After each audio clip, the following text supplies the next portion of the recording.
Islam Makhachev prepared? I think that's the big question a lot of people are asking. Is he prepared for Oliveira to come out guns blazing and constant pressure? How is he going to handle that oncoming mayhem that Charles Oliveira brings? Because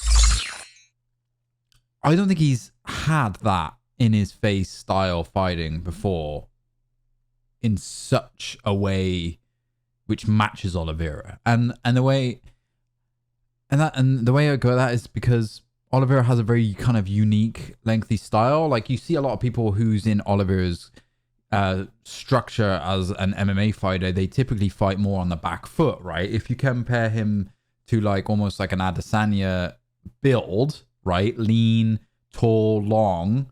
They typically fight on the outside, on the back foot, move around. They're not necessarily up in your face, throwing elbows, throwing knees. It's different, right? It's different. And it's not something I would say you can easily prepare for. I think what Islam is obviously going to benefit is that close quarters is going to benefit him to enable that takedown, to then implement the wrestling and then dominate that way. But we can't put Charles necessarily in a state where he's going to be easily taken down. There's no evidence that he's going to be easily taken down, right? I mean, Charles does have wrestling skills. He does have grappling skills. And obviously, we all know how dangerous he is on the ground. I think the biggest thing is how does Charles deal with when he's taken down? How does he do it? Does he feel pressured and then try to escape, which I think a lot of people make a mistake when they kind of get into that. When you see someone like Islam or Khabib take someone down, they get in a panic state trying to get back up, and then they get themselves wrapped up like an anaconda, right? And then it's just kind of game over from there. How's Charles going to react? Or how is Islam going to react on the ground, right? Because is Islam I know he said he wants to, but is he actually going to want to take that fight to the ground with Charles, knowing the dangers which Charles brings? If you look at the most submission, like, he's dangerous off his back. The most submissions in the UFC as a whole, I think now. Maybe it's just lightweight, but maybe as a whole. And it's so dangerous. So does Islam feel confident enough that he's not going to get caught in something that he either can't get out of, or something that he's just not going to get caught? Does he just maintain that mentality? Does he even go for that, or does he make him stand up, and does he play the ground game, the stand-up game, which I think comes with other risks? So it's going to be very, very interesting to see where the actual fight goes, whether it's predominantly stand-up or whether or not it's going to be more of a ground game. And I think it's maybe more of a strategic kind of wrestling, grappling, jiu-jitsu style fight, or whether or not it's just going to be guns blazing, elbows flying everywhere. Is Islam prepared? Is Charles prepared? Right? This isn't all about Islam. This is about both of them. Is Islam prepared?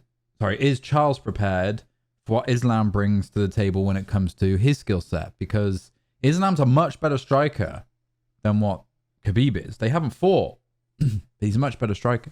That being said, Charles has fought high level strikers and has won. So we haven't seen Islam take on a high level striker and a high level grappler, jiu-jitsu specialist, and not even just jiu-jitsu. It's submission specialist, right? You get people who are black belt jiu-jitsu, shit at submitting in fights. Right? Kevin Holland is an example, black belt jiu-jitsu, but doesn't necessarily mean he actually uses his jiu-jitsu. He doesn't really submit people. He's more of a stand-up fighter. So it's interesting. It's going to be very interesting to see what happens. The fight takes place next Saturday for us in the Northern Hemisphere. In North America, it's going to take place starting at noon Mountain Standard Time, I think 2 p.m. Eastern time is the main card. It's an insane card, right? It's absolutely insane. You look at the prelims could almost be a fight night card by themselves. That's how insane this card is, right? Like, it's absolutely insane, and it's going to be a massive main card event, probably the biggest of the year, and we will see the best man winning. Two people in their prime coming at nothing but just both with high levels of confidence, both have huge win streaks, and they're going to be going against each other in probably, what will be the biggest kind of location for fights ever. It's going to be exciting. Leave me a comment down below on what you think. If you think both fighters are going to be prepared, how they prepared, right? Let me know what you guys think, and I'll make sure to get back to all of you. So if you haven't already, and you're 6 minutes 2 seconds into this video, hit that like, hit that subscribe, hit that little bell that notifies you the next time I go live, and I appreciate it, and I hope everyone's having a fantastic weekend, and I will see you probably on the next one.